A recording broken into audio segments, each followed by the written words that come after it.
Hi, I'm Deborah Popham, Associate Director of the School of Music and Associate Professor of Voice at Sam Houston State University. Welcome to our 2021 Art Song Festival, presented by the College of Arts and Media and the School of Music. This session, titled The Green Child, Writing for Voice and Clarinet, is presented by composer Ashi Day, Dr. Natalie Groom, clarinetist, and Dr. Jennifer Piazza-Pick, soprano. This lecture recital features The Green Child, written by Ashi Day, who showcases the voice with a melody instrument rather than a harmonic instrument like piano, and discusses the compositional and vocal challenges of writing for such a work. You can read more about our presenters in the information provided with each session description. After the session, we will offer a live chat with the presenters, so please make note of your questions as you view the presentation. The chat will be active during the session, so you could also enter questions in real time to be answered later in the live chat. So now sit back and enjoy the presentation. And thank you for making Sam Houston State University's 2021 Art Song Festival part of your artistic and educational development activities this year.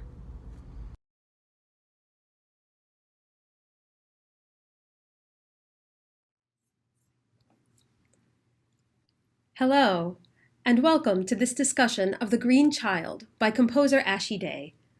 I'm Dr. Jennifer Piazza-Pick, and am currently Lecturer of Voice and Oral Skills at Georgia College. I'm also one of the founders of Whistling Hens, a chamber ensemble devoted to performing works by women composers. My co-founder, Dr. Natalie Groom, is a clarinetist, educator, and music director of the Davies Concert Series, who currently serves as audio team manager, engineer, and producer at Arts Laureate Recordings in Washington, D.C. Our name, Whistling Hens, was inspired by a music critic of Lily Boulanger, who said, "Women composers are at best a bunch of whistling hens." Our collaborator today is composer Ashi Day. She explores unconventional intersections between music and theater, uses the voice as a compositional tool, rethinks roles for women in opera, and creates meaningful works for all ability levels and ages. She also writes a lot of songs about animals. She has been named a DC Arts and Humanities Fellow for 2021 and currently works as the Manager of Music and Washington National Opera Education for the Kennedy Center. Natalie and I met Ashi at the 2018 Music by Women Festival in Mississippi, and we all realized that at the time we were based in Washington, D.C. We asked Ashi to write us a piece for soprano and clarinet, and she gave us Thursday. This is a fun 2-minute work that allows Natalie to improvise and both of us to interact. One of the interesting features of this short work was that both of us had to act, not just me, the soprano. After Whistling Hens received funding from a few grants for commissions, we were discussing which composers to ask, and Ashi was at the top of our list. It was fortunate at the time that she had an idea for the text, which led to The Green Child. We premiered a shortened version of the piece at the Music by Women Festival in March 2020, just before the pandemic happened. Over the summer of 2020, we were able to record the piece in its entirety at Church of the Ascension and St. Agnes in Washington, D.C., and it was premiered as part of our virtual residency at Collington Retirement Community, which was funded by Chamber Music America. Before we listen, I'll let Ashi tell you a bit about the background of the piece. Thanks, Jennifer. The Green Child is a 15-minute mini play for soprano and clarinet, and it's based on a French fairy tale by Marcel Schwab called The Green She-Devil, which is itself derived from a 12th century English legend about the green children of Woolpit. And there's some historical documents that show that this legend might be true. It's one of those things we'll never know. But there's documents that talk about this rural village finding mysterious green children outside that didn't speak the language, wouldn't eat any of the food until they found some green beans. And in this legend, there's a couple different versions, but one of them, one of the children eventually learned English and told them that she came from a twilight kingdom where it was never fully sun up or sun down. So it's a very mysterious sort of story. In Schwab's fairy tale, he takes a single child and has her found in the woods by a little girl from the village who insists on taking her in and bringing her home. The girls grow up together, although the green child is not unhappy. She never quite fits in. And they support each other until one day the girl from the village's parents decide they're going to put her into domestic service, which was a very common thing for women and girls of little means to go into throughout much of the history of Europe. It was considered a respectable career path for people of low economic means, but it was incredibly controlling and very vulnerable place to be. So instead of going into this path, both of the girls decide to go out into this and escape into an unknown sort of freedom. So I was really interested in setting this piece for Whistling Hens. The piece is structured as a narrated fairy tale interspersed with short arias and art songs. The soprano can double as the narrator, or you can have a live narrator used, or you could even do it with just the narration being projected onto screens. The soprano plays the little girl from the village, and the green girl is played by the clarinet. And the two need to learn to understand each other despite not speaking the same language.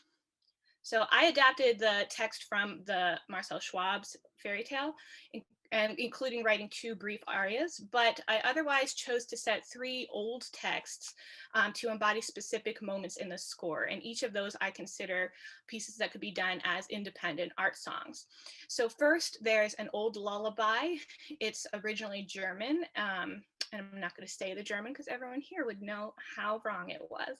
But it's called in English, Can You Count the Stars Now Shining? And the village girl sings it to the green child when she finds her, because the green child is really upset. I chose this text because it talks about how every living creature is seen and valued. The second text is a nursery rhyme. This is The House That Jack Built. It's a game song, and I chose this piece as well as the next one to show the relationship between the 2 girls. So this one is meant to establish that they had this ongoing, very playful camaraderie. Then the third piece is a setting of the nursery rhyme, How Many Miles to Babylon? And I call it the dream song. And it shows the 2 girls sitting together and imagining all the possibilities of their future. One of the challenges for writing for 2 melodic instruments, voice and clarinet, is that you have fewer ways to cue a harmonic world. So when I was writing The Green Child, what I was thinking about instead was making each instrument a character that was also responsible for some of the setting of the scene. And so the motivation was changed from harmonic world to what would the character be doing and what needs to be established to tell the story in terms of scene. The 2 characters are really tuned into each other, so there's a lot of responding to each other and interweaving of melodic ideas and counter melodies. So I wanted to demonstrate part of this. So I'm going to share my screen. So this is an excerpt from the piece. This is the dream song. So this is the setting of How Many Miles to Babylon. And so for this piece, we start with a motive from the clarinet that kind of gives the main melodic motives for the piece. And while she says this first phrase, the narrator is establishing that the 2 girls would often sit together and look into the sky and just dream. So if I were writing this for a single voice, I would probably set it to go, how many miles to Babylon? 80 miles and 10. Can I get there by candlelight? Yes, and back again. So instead, what I did was break it out so that the 2 voices were kind of echoing each other. So you can see How Many Miles to Babylon gets extended by the soprano, and the echo, that next phrase immediately comes from the clarinet, and then the soprano echoes it again. So even though you can't hear that the clarinet is saying those words, that was what was in my head, and that I hope leads to this sense of interweaving and camaraderie. So the clarinet's voice throughout the piece goes in between echoing and playing a counter melody. And at the very end, they basically are singing the phrase together. So that was one approach to using 2 melodic instruments to create a piece. For the lullaby piece, which happens at the beginning of the song, the clarinet is playing the green child, who's very, very upset. So she does a lot of gestural phrases and flutter tongue and slides and things like that. As the piece goes on, she stops doing these kind of crying motives and starts doing more of responding and echoing what the soprano is doing to indicate that she's calming down.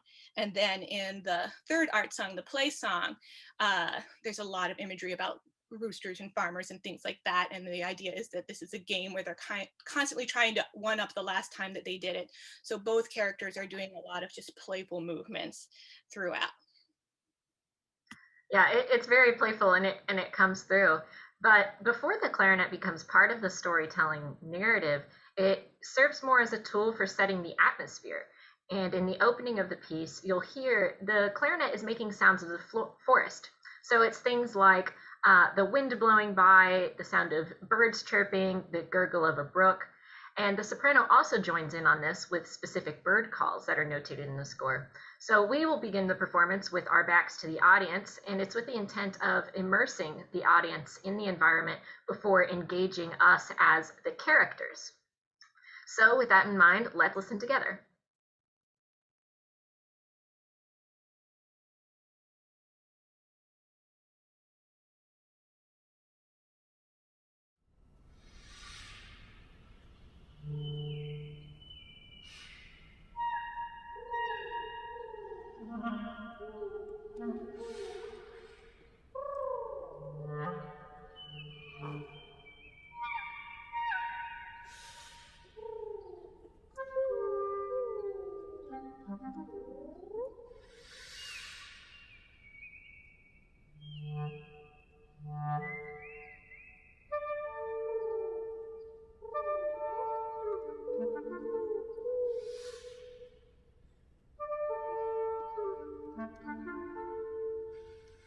Once upon a time, while wandering through the deep forest outside of her village, a little girl heard a strange noise.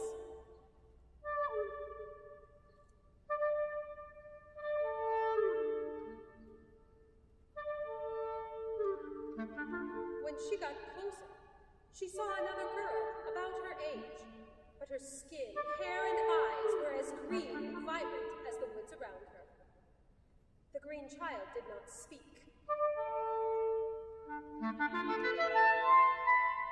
But she cried, and cried, and cried.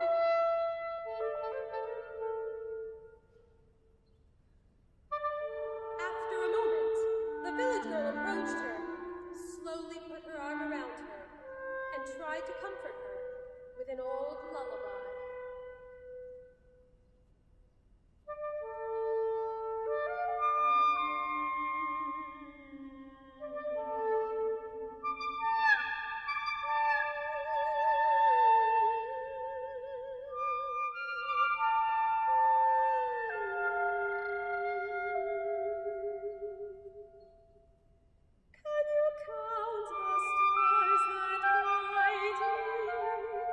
Twinkle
When the village girl's father came, he was frightened, for he had heard rumors of she-devils in these woods.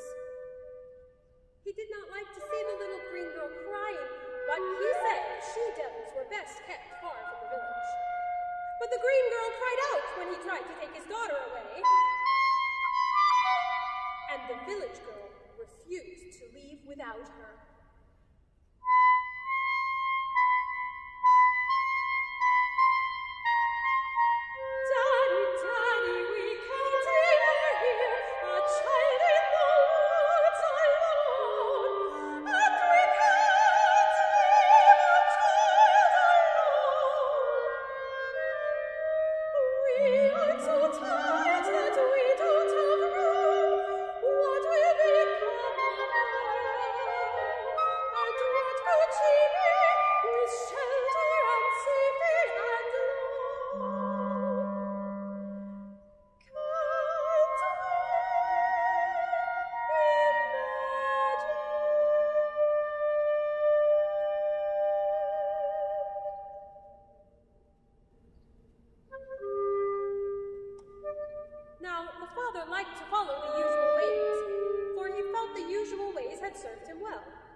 He was not unkind, and he relented. And so it was that the village girl led a green child out of the wilderness and into the shelter and safety of her home.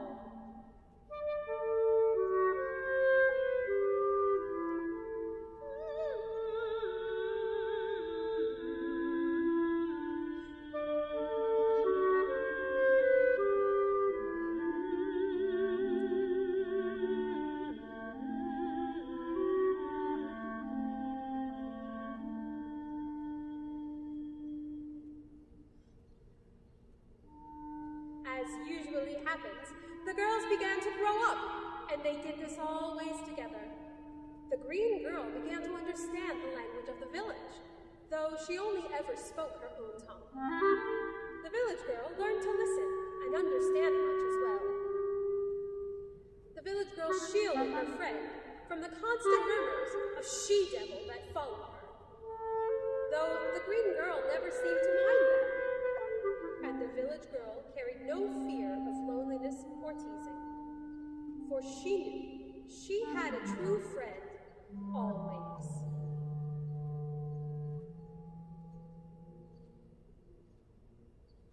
When the two were finished with their chores, they would run rampant and play.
other and stare into the sky, dreaming of all they might do and all they could become. How many miles to Babylon? 70 miles and 10. Can I get there by candlelight? Yes, and back again.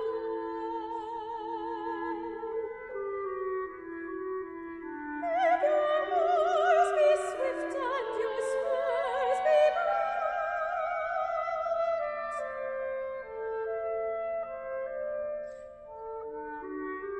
if your heels are nimble and your toes are light, you may get there by candlelight. You may get there by candlelight.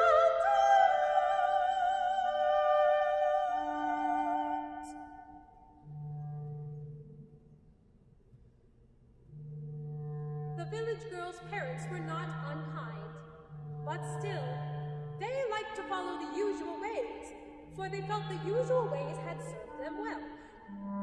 They were of modest means, and they had a growing daughter who they wished to always have food and shelter, and as much respect as a girl from modest means might be able to claim. And besides, she was a hard worker. So, they decided they would send her away into domestic service, that army of invisible hands that held the mansions and castles of their country together. The village girl understood, and yet she cried, and cried, and cried.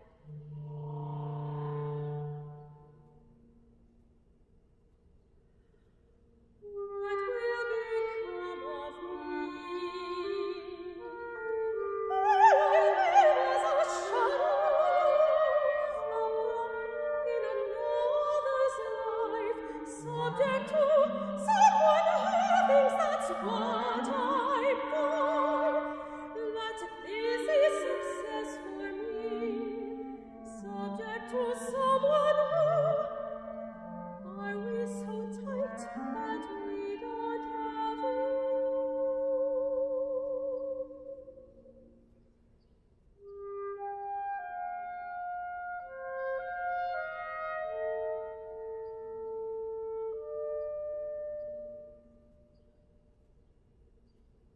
The green girl watched her friend grow more and more distraught as the day approached for her to leave. On her last night at home, long after her parents had gone to bed, the village girl lay awake, shaking with tears.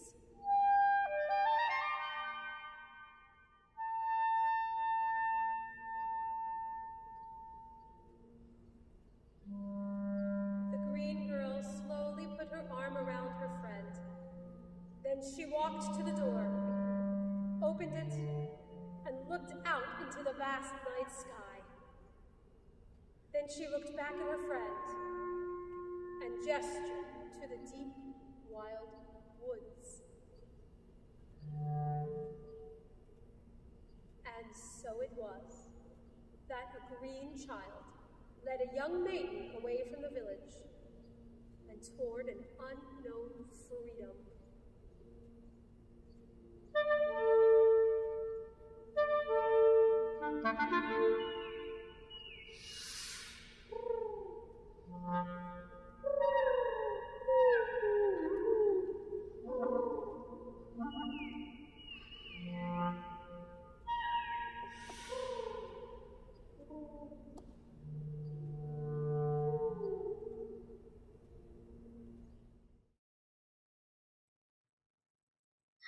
You'll notice too, now that we've reached the end, that the piece comes full circle as the characters and you, the audience with us, wander off into the wild woods together.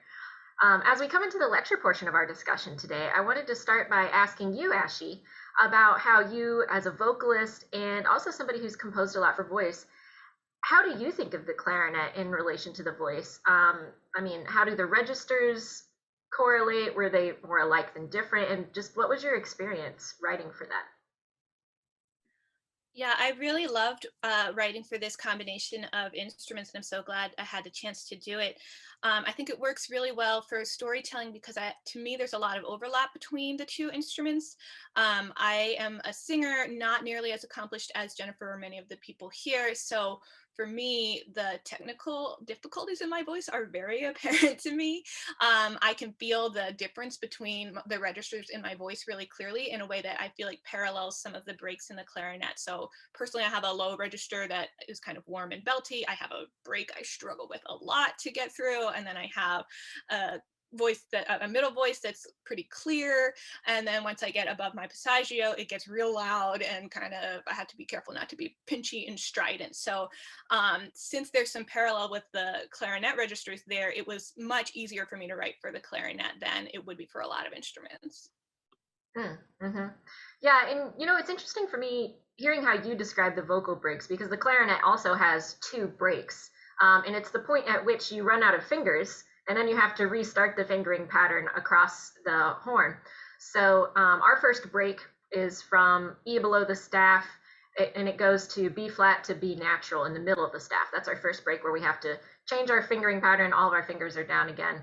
And that range is known as the Chalumeau range. It's named for the precursor to the modern day clarinet, which was the Chalumeau, and it was a usually wooden recorder-like instrument. And it was described by composers and people at the time as having a very mellow and warm range, which seems like it relates well to your low register. And then once you cross that first break, you enter the clarion range, which was so named because of its likeness to the clarino trumpet, of having this really clear, piercing clarity and almost fanfare-like qualities. So that range extends to C, 2 lines above the staff, and people often describe it as pure, direct, and sparkly. The range projects really well, and my guess is it's most similar to people's like a comfortable sitting in mid-range voice. And then we have this third break, which is from C to C sharp, 2 lines above the staff, and that's where we enter what's known as our altissimo range. The range is quite high, and it can be really bright. It's very direct, and it's sometimes hard to play soft and beautiful up there, which I imagine is the same for the passaggio for singers as well. And then also up there for us, the fingering pattern gets kind of random compared to the lower ranges of the clarinet. And it starts to function more like a brass instrument in that we can voice partials with the exact same fingering, voice partials on the same fingering set. And it's doing things back here like a vocalist would do, just in a kind of different way. So I think of these breaks, they are such because they're technical points in the horn, and they're kind of clunky, but it's also definitely true that these three ranges seem to reflect vocal quality. And I think to how many composers have commented on this over the centuries, most famous of which was probably Mozart. Mozart loved the vocal quality of the clarinet, and he was really a master at utilizing these three ranges in the best possible and most artistic way. And I think of Brahms, too, who loved the singing sound of the clarinet, and it was even the clarinet sound, the clarinet song of Richard Mohlfeld, that inspired him to come out of retirement and continue writing.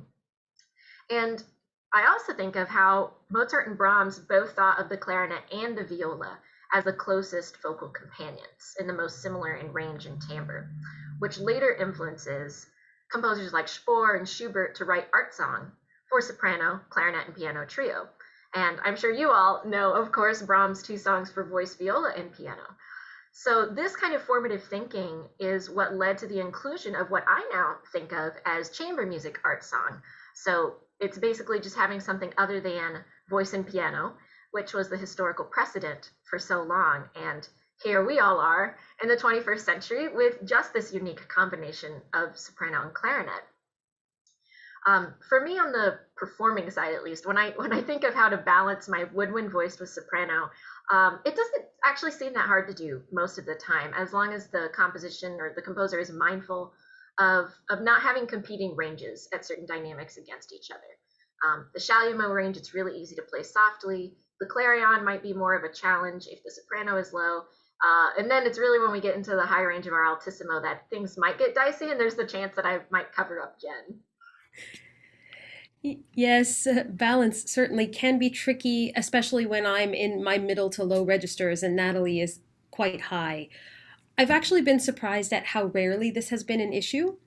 Um, and I think that speaks to Natalie's skill, especially. Um, when balance has been an issue, especially in this piece, we worked together with Ashi on adjusting that section. And when changes really weren't possible, Natalie will also, in performance, turn her bell towards me so that the sound isn't going directly out to the audience, which always seems to help. One place in The Green Child that has me worried with balance is the play song because I have a lot of text very quickly and I always really want to push the voice hard there. And I have to make sure I keep it easy with good diction. And Natalie always helps me there by keeping her volume down and turning into me. And that was especially difficult in the recording you heard because we were in a church for recording, thank you to the pandemic, instead of in a better spot where we could get something that would allow the diction to come through. Pivoting to a different but related idea, without a harmony instrument, I have to be even more certain of my pitch. I'm fortunate that I have excellent relative pitch, but even then, there are places I have to really think. Without a harmonic foundation, I find myself needing to concentrate even more in the rehearsal process until the pitches become second nature. As for the storytelling element, one of the challenges for me in this work is that I move back and forth between narration and singing. Narration is another place where I have to watch that I don't push the sound. The narration, of course, really adds to the story, as does the staging. And just before the pandemic hit, as I mentioned, we were able to give the premiere of this piece in the shortened version where we were able to do more staging. You didn't get to see as much as we would like in the recorded version today because of COVID restrictions. So I'm really looking forward to the day when Natalie and I can actually get close together again on the stage. Yeah, I for one certainly can't wait until we can record again in better circumstances and people won't be offended if I get to be close to you, Jen. But to add on to what you were saying, I bet for most of you it's not all that strange to see staging or acting instructions. But I think for most wind and string music, that's pretty unusual to see any such instructions. And part of the struggle is just like logistic considerations.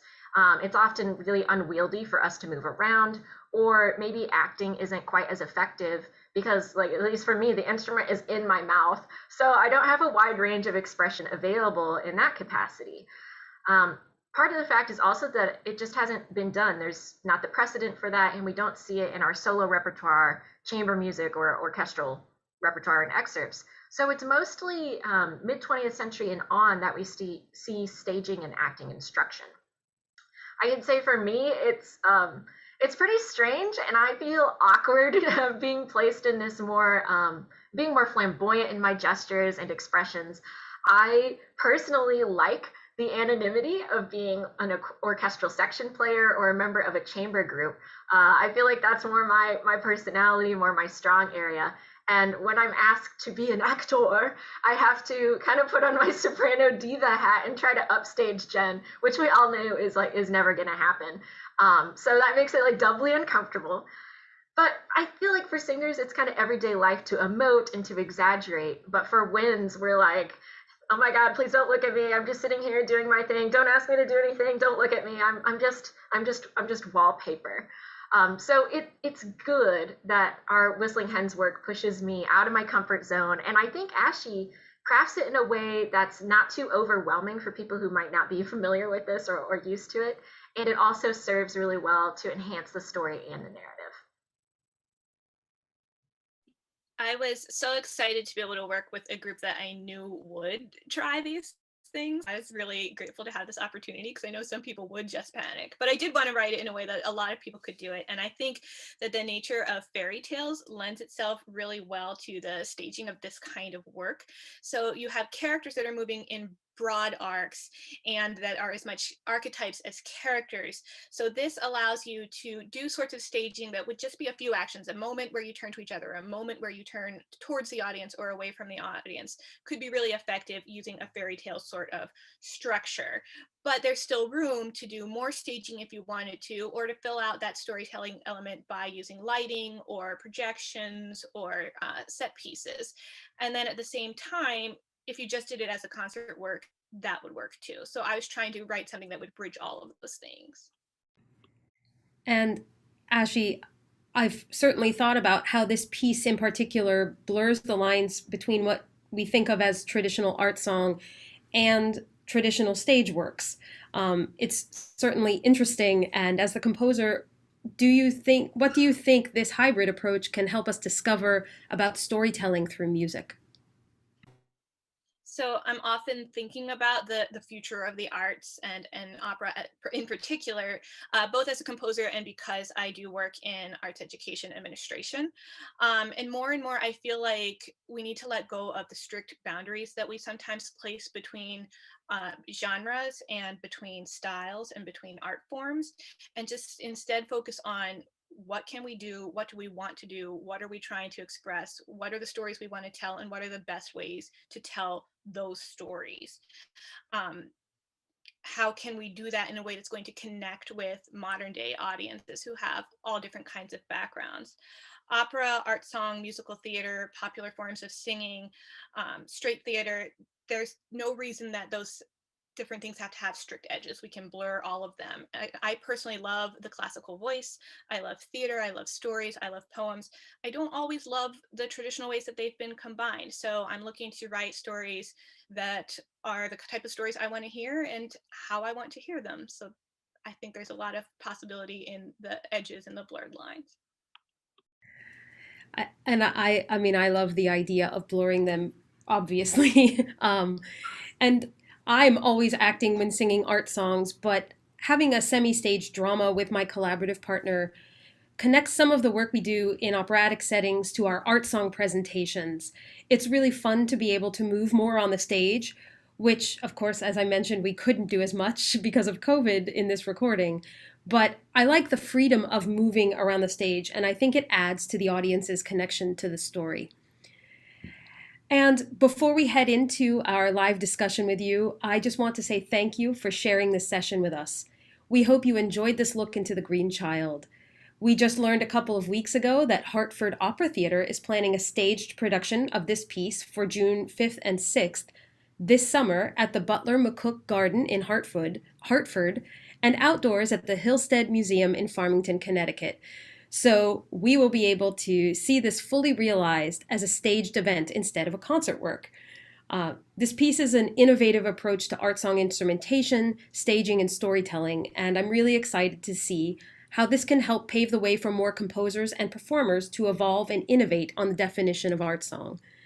And before we go, I'll mention to you that you can reach out to our duo at www.whistlinghens.com and Ashi at www.ashi-day.com. And you can find us all on social media and YouTube. Thank you.